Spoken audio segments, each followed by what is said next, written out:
کہ جن لوگوں نے گھر فاطمہ زہرا کا جلایا، ارے جن لوگوں نے گھر فاطمہ زہرا کا جلایا، نکلے گا انہی لوگوں ہی قبروں سے دھواں۔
شکستہ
مجھ کو اس بات کا کچھ غم نہیں، درے برسے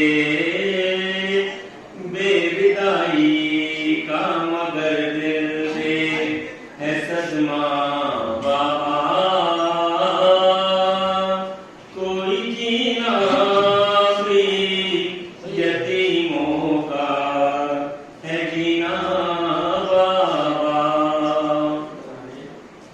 کوئی شکوہ نہیں لب پر، میری حالت دیکھو، میرا پیغام خدا را چچا عباس کو دو، آ کے ایک بار ہی سن لیں میرا نوحہ بابا، کوئی جینا بھی یتیموں کا ہے جینا بابا، ہائے سکینہ ہائے سکینہ۔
اللهم صل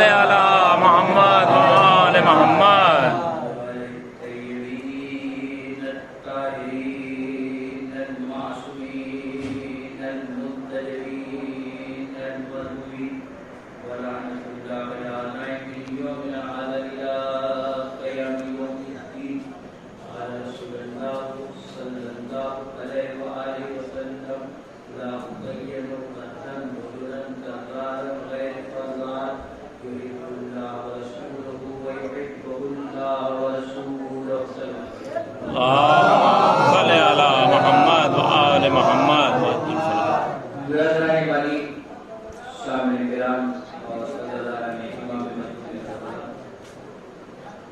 ذہن میں کچھ اور تھا، جلیل صاحب خانہ کی خواہش کے اوپر انہوں نے کہا کہ آج کی شب چہلم ہے، لہذا فضائل مسائل جو ہیں وہ مولانا عباس علیہ السلام اور امام حسین اور علم کو قابو کیا، تو پھر میری ذہن میں یہ آیا کہ خالی مسائل ہی کیوں، فضائل بھی اسی حوالے سے ہو جائیں اور مسائل بھی اسی حوالے سے، بے شک بے شک، اور اسی چیز کو مد نظر رکھتے ہوئے میں نے جناب رسول خدا محمد مصطفیٰ صلی اللہ علیہ اللهم صل علی محمد وآل محمد، بہت ہی مشہور و معروف حدیث مبارکہ کی تلاوت کا شرف حاصل کیا، اور یہ وہ حدیث ہے جسے امت مسلمہ کے عائشہ بھائی تو نبی نے کہا کہ کل میں اس کو علم دوں گا جو مرد ہوگا، کرار ہوگا، غیر فرار ہوگا، وہ اللہ و رسول کو دوست رکھتا ہوگا اور اللہ و رسول اس کو دوست رکھتے ہوں گے۔ ایسا سہارا ہے کیونکہ اس میں علم کے حوالے سے گفتگو ہوئی کہ نبی نے فرمایا کہ کل میں اس کو علم دوں گا جو مرد ہوگا، کرار ہوگا، غیر فرار ہوگا، وہ اللہ و رسول کو دوست رکھتا ہوگا اور اللہ و رسول اس کو دوست رکھتے ہیں۔ اب اللہ محترم غور کرنے والی بات یہ ہے، حالانکہ خیبر ہونا مقصود نہیں ہے، لیکن تبرکہ تھوڑا سا اشارتاً گفتگو کرتے ہوئے اس کے بعد علم کے حوالے سے گفتگو کرنا ہے کہ 39 دن بیتے اور ان 39 دن میں لشکر کا یہ الزام تھا کہ صاحب ہم کیا کریں سرداری کا آغاز تھا، اور سردار کا یہ الزام تھا کہ صاحب ہم کیا کریں لشکری کا۔ ابو حاتم مودودی نے اپنی کتاب کے اندر لکھا کہ فیصلہ ہو نہیں پا رہا تھا کہ لشکر بھاگ رہا ہے یا سردار بھاگ رہا ہے، کیونکہ لشکر کا یہ الزام تھا کہ سردار بھاگ رہا ہے اور سردار کا یہ الزام تھا کہ لشکر بھاگ رہا ہے۔ تو سردار کہہ رہا ہے کہ ہم کیا کریں جب لشکری بھاگ رہا ہے، اور لشکر یہ کہہ رہا ہے کہ ہم کیا کریں جب سرداری بھاگ رہا ہے۔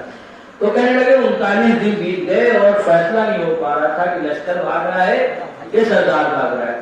اللہ بھائی کا رحمت کرے علامہ عرفان العراقی اللہ مقامہ کو کہ انہوں نے بہت خوبصورت سے جملہ لکھا کہ ایسا ہو ہی نہیں سکتا کہ رسالت کی عدالت میں کوئی مقدمہ ہے اس کا فیصلہ نہ ہو۔ ایسا ہو ہی نہیں سکتا کہ رسالت کی عدالت میں کوئی مقدمہ ہے اس کا فیصلہ نہ ہو۔ کا فیصلہ تو تاریخی ہوا، آپ تاریخ اٹھا کے دیکھ لیں، اگر نبی لشکر بدل دے تو لشکر بھاگا، سردار بدل دے تو سردار بھاگا۔ اگر نبی لشکر بدل دے تو لشکر بھاگا، سردار بدل دے تو سردار بھاگا، تو لشکر تو وہی رہا، لشکر تو وہی رہا نا، خالی سردار کو بدلا۔ تو اب 39 دن بیت گئے، 40ویں دن کی شب آ گئی اور نبی نے کہا کہ کل میں اسے علم دوں گا، جو مرد ہوگا، کرار ہوگا، غیر فرار ہوگا، وہ اللہ اور رسول کو دوست رکھتا ہوگا اور اللہ اور رسول اس کو دوست رکھتے ہوں گے۔ میں سمجھتا ہوں کوئی صحابی ایسا ہو ہی نہیں سکتا جو اللہ اور رسول کو دوست نہ رکھتا ہو۔ وہ مسلمان ہی کیا، وہ صحابی کیا جو اللہ رسول کو دوست نہ رکھتا ہو۔ لیکن ایک فضیلت تو مولا کی ماننا ہی پڑے گی پوری دنیا کو اور پوری امت مسلمہ کو اور پورے اسلام کو، یہ فضیلت ماننا پڑے گی جناب مولا کائنات کی کہ سارے صحابی وہ ہے جو اللہ اور رسول کو دوست رکھتے ہیں، لیکن علی اس ذات گرامی کا نام ہے جسے اللہ اور رسول دوست رکھتے ہیں۔ نبی نے یہ تو کہا کہ کل میں اس کو علم دوں گا، جو مرد ہوگا، گرار ہوگا، غیر فرار ہوگا، وہ اللہ اور رسول کو دوست رکھتا ہوگا اور اللہ اور رسول اس کو دوست رکھتے ہوں گے۔ تو اب غور کرنے والی بات ہے کہ نبی نے 5 چیزیں بتائی۔ اب میں اسی سے اپنے موضوع سے مربوط ہو جاؤں گا، ربط میں آ جاؤں گا۔ کیا کہا کہ میں جس کو علم دوں گا وہ مرد ہوگا، 1 نشانی، کرار ہوگا، 2 نشانی، غیر فرار ہوگا، 3 نشانی، اور اللہ رسول کو دوست رکھتا ہوگا، 4 نشانی، اور اللہ رسول اس کو دوست رکھتے ہوں گے، 5 نشانی۔ اب مجھے نہیں معلوم کہ اس پنجے کے اندر 5 انگلیاں کہاں سے آئی، لیکن اتنا میں ضرور کہہ رہا ہے کہ وہ جو نبی نے 5 نشانیاں بتائی تھی، یہ علم کا پنجہ آج بھی اعلان کر رہا ہو کہ اس علم کے نیچے وہی آئے جو مرد ہو، کرار ہو، غیر فرار ہو۔ یہ سوال بھیجے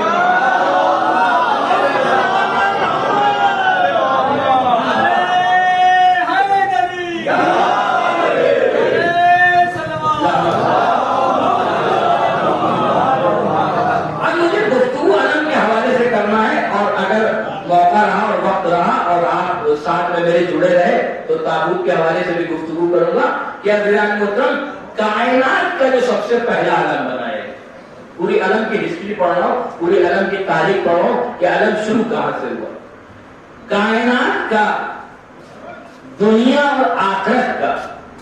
لیکن دنیا کے علم کا تذکرہ بعد میں کر رہا ہوں، پہلے آخرت کے علم کا ذکر کر رہا ہوں کہ آخرت میں سب سے پہلا علم کب بنایا ہے۔ تو اللہ نے ایک علم بنایا۔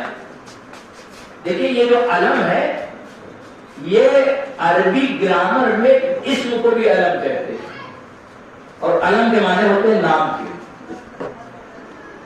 اب یہ تھوڑی دقیق ہو جائے گی، ادھر میں جانا نہیں چاہ رہا ہوں گرامر میں۔ تو علم جو ہے وہ اسم کو بھی کہتے ہیں۔ تو اللہ نے خود ایک علم بنایا اور اس علم کا نام رکھا لواء الحمد۔ ایک علم بنایا جس کا نام رکھا لواء الحمد، اور یہ اتنا بڑا علم ہے کہ اس کے پھریرے کا ایک سرا مشرق میں ہے اور ایک سرا مغرب میں ہے، اور یہ علم بروز حشر کے میدان میں نصب کیا جائے گا. بروز حشر کے میدان میں نصب کیا جائے گا. اور اگر سارے فرشتے مل جائیں تو اس علم کو جنبش نہیں دے سکتے, اٹھانا تو دور کی بات. یہ جو بروز حشر نواؤ الحمد لگایا جائے گا حشر کے میدان کے اندر, تو سارے فرشتے اگر مل جائیں تو اس علم کو جنبش نہیں دے سکتے, ہلا نہیں سکتے, اٹھانا دور کی بات ہے. اب ایک فرشتے کی طاقت سنیے, فرشتے کی طاقت کیا ہے. سارے فرشتوں کی بات کر رہا ہوں, اب ایک فرشتے کی طاقت سنیے, ایک فرشتے کی طاقت کیا ہے. جب جناب لوط کی قوم پہ عذاب آیا تو اللہ نے جناب جبریل کو بھیجا, اور جناب جبریل نے اپنے پر کی نوک سے ان کے ساتوں طرف اٹھا لیے اور اتنے بلند کیے کہ ان کے جو پرندے تھے, جو مرغابیاں تھیں, وہ جو بول رہی تھی تو ان کی آواز فرشتوں کے کانوں تک جائے. اب یہ ساتوں طرف اٹھائے, اب جو یہ ساتوں طرف اٹھائے تو اٹھا کر کے پوری رات یہ کھڑے رہے, کیونکہ اللہ کا حکم یہ تھا کہ جب تک میں نہ کہوں تب تک اس کو پلٹنا نہیں. اب وہ یہ کھڑے. اچھا, میں نے تلاش کرنا شروع کیا کہ آخر کیا وجہ ہے, جب جو ہے نظریے ہے کہ مطلب عذاب آنا ہے تو آخر میں ہونا تو یہی ہے. تو جیسے بعد میں ویسے ابھی یہ رات بھر یہ کو کہا کہ اس کو اٹھائے رکھے, تو اس کو میں نے بچپنے میں پڑھا تھا, اور جب تلاش کرتے کرتے بہت میں نے کتابیں تلاش کری تو ایک جگہ مجھے اس کا سبب ملا کہ اللہ نے کیوں کہا کہ جب تک میں نہ کہوں تب تک اس کو پلٹنا نہیں. سب طرف اٹھا لیے زمین سے پر کی نوک کے اوپر. اب وہ نہیں کھڑے. تو وجہ یہ تھی کہ اس میں ایک ضعیف تھا جو ایسے چدھ لیتا تھا, یعنی پیٹھ کے بل, اور اس کا چہرہ جو تھا وہ آسمان کی طرف تھا, اس کی ریش مبارک سفید ہو چکی تھی. تو اللہ نے کہا کہ مجھے حیا آتی ہے اس کی ریش مبارک کو دیکھ کر, اس کی گزرگی کو دیکھ کر, جب تک یہ پلٹے گا نہیں تب تک عذاب آئے. تھوڑا پیچھے ہو جاؤ. دیکھیے سرکار, میں نے کچھ پڑھا نہیں, آپ نے کچھ سنا نہیں. میں اپنے ان بزرگوں کے بارے میں پڑھ رہا ہوں کہ جن کی ریش مبارک محبت آل بیت میں سفید ہو جاتی ہے. جو میں آپ کی سماعتوں کو نظر کرنے جا رہا ہوں, چاہے جیسے سنیے گا. کہا جب تک یہ پلٹے نا تب تک عذاب نہیں دینا, کیونکہ مجھے حیا محسوس ہوتی ہے اس کی سفید ریش مبارک سے. اللہ اکبر. جو اللہ ایک کافر کی سفید ریش مبارک کا اتنا خیال کرے تو اس کی نگاہ میں اس ریش مبارک اور اس داڑھی کا کیا مرتبہ ہوگا جو آل محمد کی محبت کو سفید ہوگا. اچھا, اب یہ رکا اور جناب جبریل اٹھائے کھڑے رہے. خیر وہ بھی ایسا ٹھیک کہ پورے رات ایسے لیٹا رہا, کروٹی کی بھی. صبح کے وقت اس میں پلٹا, بس جیسے ہی پلٹا اللہ نے کہا یہ ساتوں طرف پلٹ. وہ ساتوں طرف پلٹ گئے. جب ساتوں طرف پلٹ گئے تو جناب جبریل سے کسی نے سوال کیا, یہ بتاؤ تمہیں کیسا محسوس ہوا جب تم وہ پر کے نوک پر ساتوں طرف اٹھائے تھے. تو جناب جبریل نے جانتے کیا کہا؟ جناب جبریل نے کہا مجھے ایسا لگ رہا تھا کہ میں خالی پر اٹھائے کھڑا ہوں. میں ایسا لگا کہ جیسے میں خالی. تو اب یہ سوچئے ایک فرشتے کی طاقت, اور وہاں جو لواء الحمد ہے سارے فرشتے مل جائیں تب بھی اسے جنبش نہیں دے سکتے, ہلا نہیں سکتے, اٹھانا دور کی بات. میں قربان جاؤں اس کلائی کے اوپر جو بروز حشر ایک ہاتھ سے اس علم کو اٹھائے گی. میں بارگاہ حاکمیت میں ہاتھوں کو جوڑا, ماننے والے پروردگار یہ سارے فرشتے مل جائیں اور جنبش نہ دے سکے. یہ ایک کلائی کا ہدایت نہ بتنا, وہ فرشتوں کی کلائی ہے, یہ میری کلائی ہے.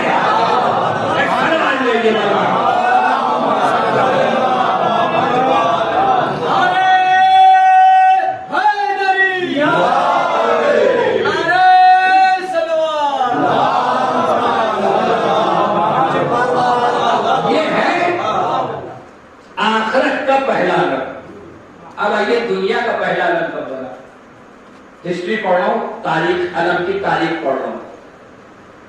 دنیا کا پہلا علم کب بنا؟ جناب آدم کے 2 بیٹے، ایک کا نام ہے حابیل اور ایک کا نام ہے قابیل. اب ہم اکثر بھول جاتے ہیں پتہ نہیں حابیل قاتل ہے کہ قابیل قاتل، کیونکہ نام ایک ہی جیسے حابیل اور قابیل. کبھی کوئی کہہ دیتا حابیل قاتل، کبھی کوئی کہہ دیتا قابیل قاتل. تو اس کے لیے کوئی خاص بات نہیں ہے. ایک بات بس یاد رکھیے گا، ہمیشہ قاتل یاد رہے گا کہ قابیل میں بھی قاف ہے اور قاتل میں بھی قاف ہے، اور جہاں قاف ہے وہیں قاتل ہے. تو قابیل نے جناب حابیل کو شہید کر ڈالا. جب جناب حابیل شہید ہو گئے تو اس زمانے تک جناب آدم کیا کسی بیٹے کی ولادت ہوئی. پھر ایک بیٹا پیدا ہوا جن کا نام تھا شیش. تو جب وہ آئے تو یہ جو قابیل تھا اس نے اپنی پوری شیطانوں کی فوج اکٹھا کر لی. اب ان کی طرف کوئی لڑنے والا نہیں، ان کی طرف چل دو، اور دونوں میں ہو گئی لڑائی، یعنی قابیل اور جناب شیش میں. تو اللہ نے ان جناب شیش کی مدد کرنے کے لیے آسمان سے کچھ فرشتے اتارے جو سفید رنگ کے ہلے پہنے تھے اور سفید پھرے والے علم اٹھائے. آج زمانہ ہم سے کہتا ہے کہ علم اٹھانا بدعت ہے، علم چومنا بدعت ہے. اب میں کہتا ہوں نہ اٹھانا بدعت نہ چومنا بدعت، فرشتوں کی سنت ہے علم کا اٹھانا. اب فرشتے لیے یہ ہے دنیا کا پہلا علم. اب آئیے جناب ابراہیم کے زمانے میں بھی علم، جناب ابراہیم کے. اچھا اگر علم کا ذکر ہو اور مولا عباس کا ذکر نہ ہو تو علم کا ذکر ہی نہیں، کیونکہ علم کا خاکہ ذہن میں پہلے آتا ہے، نام عباس پہلے آتا ہے. اب سنیے میں چاہتا ہوں تھوڑا سا جڑ جائے تاکہ میں اپنی بات آپ تک پہنچاؤں. مولا عباس علیہ السلام کے حوالے سے کہ جب جذبات و محسوسات کا شور، جب جذبات و محسوسات کا شور، تفکر و تخیل کے شعلے، شعور و ادراک کا باطن، وجدان و آگاہی کا نطق، موج شمیم کا خرام، کلیوں کا روح، شگوفوں کا بہروپ، پھولوں کا گزار، آبشاروں کا ترنم، سماؤں کا لمس، ستاروں کا جمال یکجا ہو جائے. دیکھیے یہ لکھنؤ کے باہر نہیں پریکٹس پڑھ رہا ہوں، لکھنؤ کے اندر پریکٹس پڑھ رہا ہوں. اور کہتے ہیں کہ ہاتھی جتنا بھی مردار ہو جائے رہتا سوادات کا ہے. اردو لکھنؤی سے جڑی ہوئی ہے.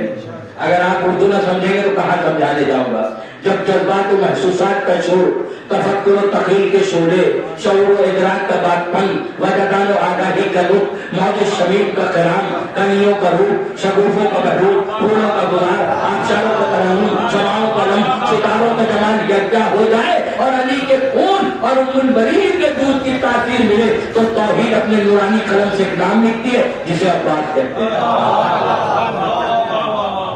منزل قرآن، دل کی دھڑکنوں کا توازن، مصدر وحی کا امین، سیونی کا لہجہ، وجہ اللہ کی جبین اقدس پر جھلکتا ہوا الہی وقار، معراج کی شب کریم اللہ کے آقا سے گفتگو کرنے والی لسان اللہ کی قوت گفتار، قبضہ ذوالفقار پر جمی ہوئی انگلیوں کا اختیار، ثبوت مظہر الہی، صبر حسن پیش باقی، تحریک حسینیت کے قائل، کلمہ کربلا کا انکار، مجوس سے ملاقات کا منظر پیش کرتے ہوئے سید الساجدین کے سجدے، الراسخون فی العلم مقدار، سرکار باقر کا علم، الرحمن علم قرآن کے مقدار، سرکار جعفر صادق کی صداقت، شہر ولایت کے اندر کھلنے والے باب الحوائج، سرکار موسیٰ کاظم کی عطا، الراضی بالقدر والقضاء، سرکار اللہ کی رضا، دنیا کے تمام متقیوں کے تقوی کی شرط، محمد تقی کا کرم، حقیقت الولیاء، حقیقت محمدیہ کا امتیاز، سرکار علی نقی کا وجود، صبر حسن کو اپنے سینے میں چھپائے ہوئے حسن اسکے کی لہجے کی حیبت، کاروان حجت الہیہ کے میرے کاروان کی حیثیت سے جو پردہ غیب میں موجود ہے.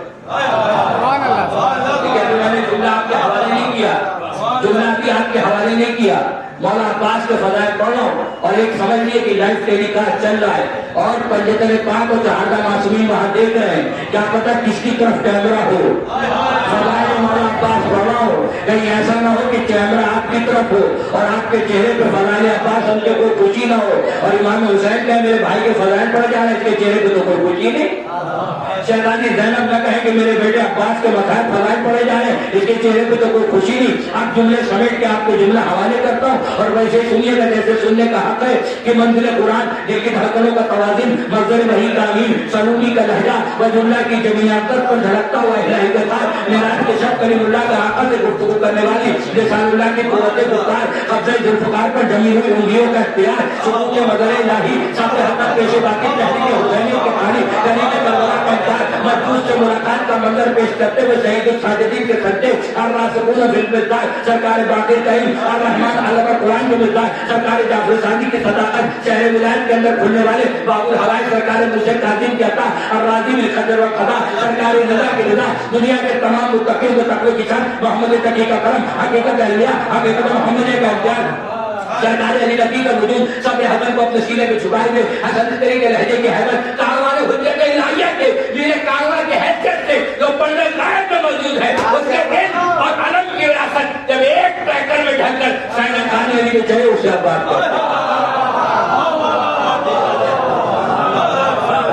اسے عباس کہتے ہیں کسے عباس کہتے ہیں سنیے گا کسے عباس کہتے ہیں کائنات جس کے زچا خانے کی طرف سجدہ کرے اسے علی کہتے ہیں علی جس کے لیے شکر کا سجدہ کرے اسے عباس کسے عباس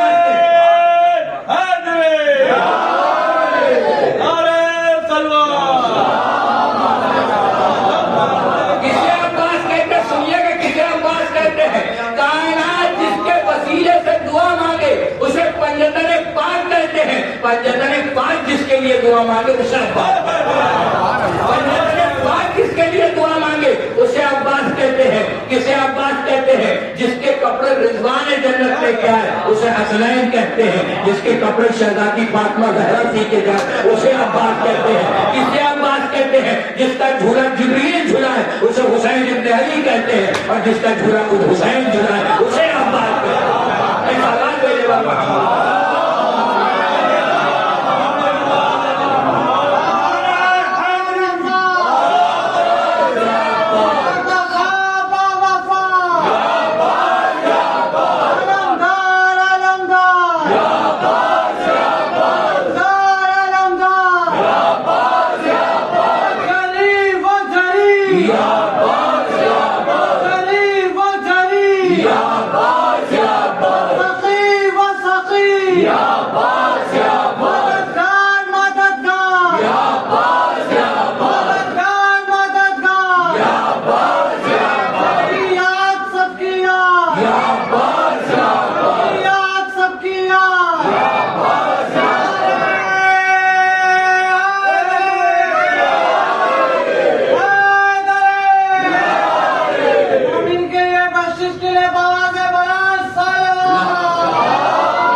کتنا معصوم ہے پیارا ہے بھلا ہے عباس گود میں مصحف ناطق کی پناہ ہے عباس اور 5 معصوموں نے ایک ساتھ دعا مانگی ہے 5 معصوموں نے ایک ساتھ دعا مانگی ہے تب کہیں جا کے زمانے کو ملا ہے تب کہیں جا کے زمانے کو ملا ہے عباس اور اگر مولا عباس کا ذکر اور امام حسین کا ذکر نہ ہو تو پھر مجلس مکملی کا ہے لہذا پھر یہ کہنا ہے کہ امام حسین علیہ السلام کے حوالے سے بھی ذکر کروں کہ جب امام حسین یزید کے ولید کے دربار کے اندر پہنچے تو کہا ہے ولید لکھ اپنے حاکم یزید کو اس کی بیعت کروں تو کیسے کروں نہ میرے نانا جیسا اس کا نانا نہ میرے باپ جیسا اس کا باپ نہ میرے بھائی جیسا اس کا بھائی میں اس کی بیعت کروں تو کیسے کروں لکھ اپنے حاکم یزید کو اپنے لاکھوں لے کے وہ آ جائے 72 لے کے موائیں آ جاؤ دن کربلا کا رکھ لے دن کربلا کا رکھ لے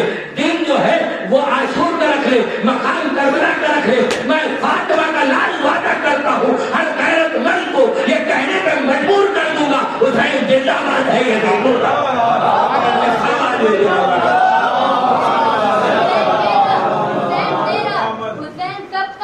حسین رکھ کر حسین گڑنا شہید ہوتا تو آج گھر گھر یزید ہوتا. نبی کی سنت عیا نہ ہوتی, خدا کے گھر میں ادا نہ ہوتی. نعرے حیدری, نعرے تلوار. اب آپ جب اتنا متوجہ ہیں تو دل یہ چاہ رہا ہے کہ تھوڑا سا تذکرہ اور کروں اور اس کے بعد اپنے موضوع پہ گفتگو کرتے ہوئے بس بات کو تمام کروں. بہت تیزی کے ساتھ عزیزان محترم, مولا عباس کا ایک لقب ہے قمر بنی ہاشم. آپ کو کہا جاتا ہے قمر بنی ہاشم, یعنی بنی ہاشم کا چاند. دیکھیں یوں تو قبیلے بنی ہاشم کا ہر فرد ایک چاند ہے, لیکن مولا عباس کو بنی ہاشم کا چاند کہا جاتا ہے. دیکھیں کولے کے کان میں ہیرے کا چمکنا اور ہوتا ہے, لیکن ہیروں کے بیچ میں ہیروں کا چمکنا اور ہوتا ہے. دیکھیں ذکر مولا عباس علیہ السلام کا رہا, یہ جو قمر بنی ہاشم آپ کو کہا جاتا ہے, یہ تو کہا جاتا ہے. ابھی میں جوہو کپاس واڑی میں پڑھ رہا تھا, خمسہ 5 بجے سے میں نے پڑھی تھی, اور اس میں آخری مجلس میں میں نے مولا عباس علیہ السلام کا ذکر کیا تھا. ایک جنگ ہے جس کا نام ہے جنگ صفین. اس جنگ کو لیلۃ الحریر بھی کہتے ہیں. یہ وہ جنگ ہے جو رات دن لڑی گئی, اور عالم یہ تھا کہ مولا علی کے کوہنیوں سے ایسے خون ٹپک رہا. فوج شام نے ہاتھ جوڑ دیے تھے کہ ہمارے بس کی بات نہیں کہ آپ سے لڑ سکتے, زیادہ چاہیے کسی اور کو بھیجیے. مولا گئے, خیمے کا پردہ گرا, پردہ اٹھا, ایک نقاب کھوج باہر آیا. علامہ ذیشان جوادی علیہ مقام نے اپنی کتاب قمر بنی ہاشم کے اندر لکھا کہ وہ جب نقاب کھوج باہر نکلا تو اس کی چال اتنی شجاعتانہ تھی, ایسی شجاعت ان کے چال میں چلنے کا ڈھنگ ایسا شجاعتانہ تھا کہ اب کوئی اس کے مقابلے میں جانے کو نہیں تیار. نقاب پوش کھڑا ہوا ہے اور حل بن مبارسن کی صدا بلند کر رہا ہے, لیکن کوئی آنے کو تیار ہے. جس سے وہ کہتا ہے میں نہیں جاؤں گا. یہاں تک کہ یہ جو فقیر شام تھا یہ پہنچا شاشا ابن اسد کے پاس. یہ شاشا ابن اسد وہ سوار تھا جسے 10,000 سواروں کو برابر سمجھا. اس نے کہا کہ جا تو چلا جا. اس نے کہا تو جانتا نہیں میں 10,000 سوار کہاں جانتا ہوں. کہا پھر بھی تو مجھے بھیج رہا ہے جسے میں جانتا بھی نہیں. اس نے بھی بڑا خوبصورت جملہ کہا. اس نے کہا مزہ تو یہی کہ کوئی جانتا بھی نہیں اور جاتا بھی نہیں. جانتا کوئی نہیں لیکن جانے کو کوئی تیار نہیں. کب اچھا جائے گا کب پریشان نہ ہو, میرے ساتھ لڑکے میں ایک بیٹے کو اشارہ کروں گا ابھی کام. اس نے اشارہ کیا, اس کا ایک لڑکا گیا. اب علامہ ذیشان جوادی لکھتے ہیں کہ وہ نقاب پوش گھوڑے کے اوپر, ادھر شاشا کا لڑکا آیا اور آنے کے بعد اس نقاب پوش کے سامنے پہنچا اور اس نے وار کیا. نقاب پوش نے وار کو رد کیا. اب نقاب پوش کی تلوار چلی. نقاب پوش کی تلوار چلی. کہتے ہیں لیکن اس نقاب پوش کی جو تلوار چلی اس میں کمال تھا. نہ اس کے گھوڑے میں کوئی حرکت ہوئی, نہ اس کے جسم میں کوئی حرکت ہوئی, صرف یہ کلائی چلی. اب اللہ جانے اس کلائی میں کتنی وسعت تھی. شاشا کا بیٹا 2 حصوں میں تقسیم ہو گیا. اس نے دوسرے لڑکوں کو اشارہ کیا, وہ گیا, وہ بھی اس کا بھی یہی حال ہوا. تیسرے چوتھے 7 لڑکے اس کے مار دیے. اب شاشا جو تھا اس کی آنکھوں میں خون اتر آیا اور غیظ و غضب کے عالم میں گھوڑے کے اوپر بیٹھا. اور اس کے بارے میں تاریخ میں لکھا کہ جب یہ گھوڑے پہ بیٹھتا تھا تو ایسا لگتا تھا جیسے کوئی پہاڑ بیٹھ گیا. اتنے جو قوی جوسا تھا اور اتنا قد و آمد قد رکھنے والا تھا. ایک مرتبہ گھوڑا دوڑاتے ہوئے گیا اور اس نقاب پوش کے سامنے لے جا کے گھوڑے کو رکھا اور ایک مرتبہ کہتا ہے کہ اے نقاب پوش آپ اپنا تعارف کرائیں. کیونکہ میدان کا اصول یہ ہوتا ہے کہ اپنا تعارف کرانا پڑتا ہے, رجس پڑھنا ہوتا ہے, تو آپ اپنا تعارف کرائیں. تو نقاب پوش نے بڑے عجب جملے کہے. نقاب پوش نے کہا کہ تیرا نام کسی صحرائی عورت نے رکھا, تیرا نام کسی صحرائی عورت نے رکھا ہے, میرا نام ملکہ تطہیر نے رکھا ہے. مجھ جیسے پاکیزہ مزیدوں کو نہیں بتائے جاتے. اتنا تعارف کافی ہے, مزید چاہیے کہ نہیں کچھ مزید کرا دے. اب تو سماج کی معراج کو میرے ساتھ بولے گا کہ کچھ مزید تعارف کرا دے. کہ جب تیری موت کی آخری ہچکی آئے تو جس کی کرسی سامنے لگے اس سے پوچھنا کہ میں کون ہوں. اب شاہشاہ کہتا ہے کہ اچھا آپ وار کریں. اس نقاب کو اس نے کہا نہیں پہلے تو وار کر لے. کہا نہیں پہلے آپ کریں. کہا پہلے تو وار کر لے, کہیں ایسا نہ ہو وار کی حسرت لیے بڑھ جائے. کہا نہیں آپ چھوٹے ہیں لہذا آپ پہلے وار کریں, میں بعد میں وار کروں گا. کہا اللہ قرآن میں کافر کہتے ہی اسے ہے جو ہم اہل بیت کو چھوٹا سمجھتا. اب اس کے بعد شاہشاہ کی تلوار چلی. اب جو تلوار چلی تو نقاب پوش نے وار کو رد کیا. پھر نقاب پوش کی تلوار چلی. اب جو نقاب پوش کی تلوار چلی تو کمال پھر وہی تھا. نہ گھوڑے میں کوئی حرکت ہوئی, نہ جسم میں کوئی حرکت ہوئی, نہ ہاتھ میں کوئی حرکت ہوئی, بس یہ کلائی چلی. بس یہ کلائی چلی اور اس کلائی نے شاہشاہ کو 2 حصوں میں تقسیم کر دیا. اب تو جو ہے فوج شام میں بھگڑ مچ گئی. ہاذا علی, ہاذا علی, ہاذا علی, ہاذا علی, ہاذا علی. اچھا علی کہاں ہے؟ علی ہے خیمے میں, میدان میں علی علی کی صدا. اللہ اکبر, اللہ اکبر. میدان میں علی علی کی صدا. اب علی نے اس خوشی کا اظہار کیسے کیا؟ کہتے اے بنت مصطفیٰ کی دعا لاڈلے پسر, اے بنت مصطفیٰ کی دعا لاڈلے پسر, لہرے کے تیرے نام کے پرچم گلی گلی. میں پڑھ سکتا ہوں, پڑھ سکتا ہوں, سمجھنا آپ کا کام ہے. اے بنت مصطفیٰ کی دعا لاڈلے پسر, لہرے کے تیرے نام کے پرچم گلی گلی. اے بنت مصطفیٰ کی دعا لاڈلے پسر, لہرے کے تیرے نام کے پرچم گلی گلی. شیر خدا کے شیر نظر نہ لگے تجھے, شیر خدا کے شیر نظر نہ لگے تجھے, تو نے تو دشمنوں سے کرا دی ہے.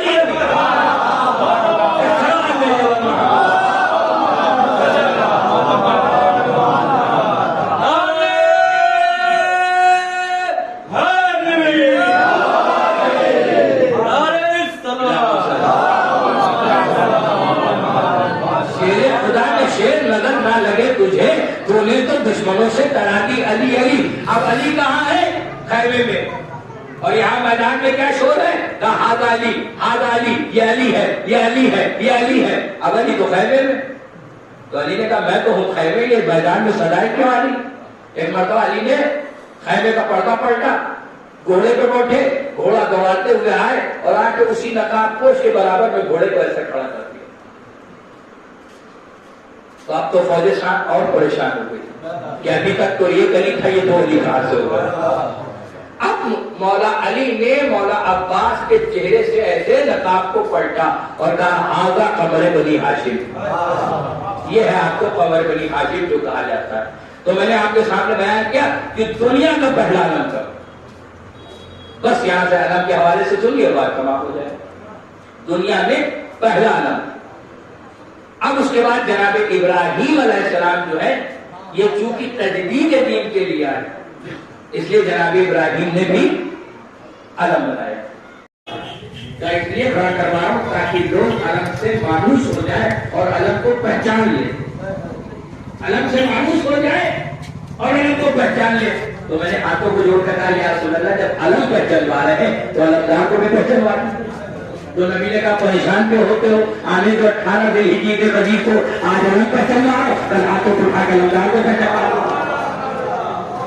اب یہ جناب رسول خدا کے زمانے. اب یہ تو ہو گئی تاریخ کی بات. اب آئیے دنیا میں علم کی حیثیت کیا ہے جنگ کے میدان میں. جنگ کے میدان میں ابھی آپ نے مختار کعبہ دیکھا ہوگا تو اس میں دیکھو گا چھوٹے بہت بڑے ہوتے پڑتے.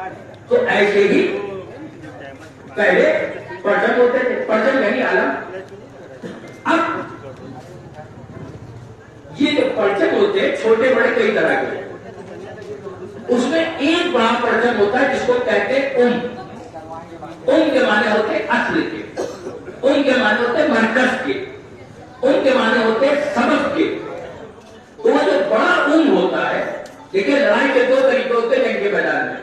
ایک یہ ہوتا ہے کہ 2 سپاہی لڑے اور ایک یہ ہوتا ہے کہ 2 فوجیں لڑے. اگر 2 سپاہی لڑا میدان میں آپ نے ایسے تو دیکھا ہوگا کہ ایک ادھر سے سپاہی گیا, ایک ادھر سے, اور دونوں نے لڑنا شروع کیا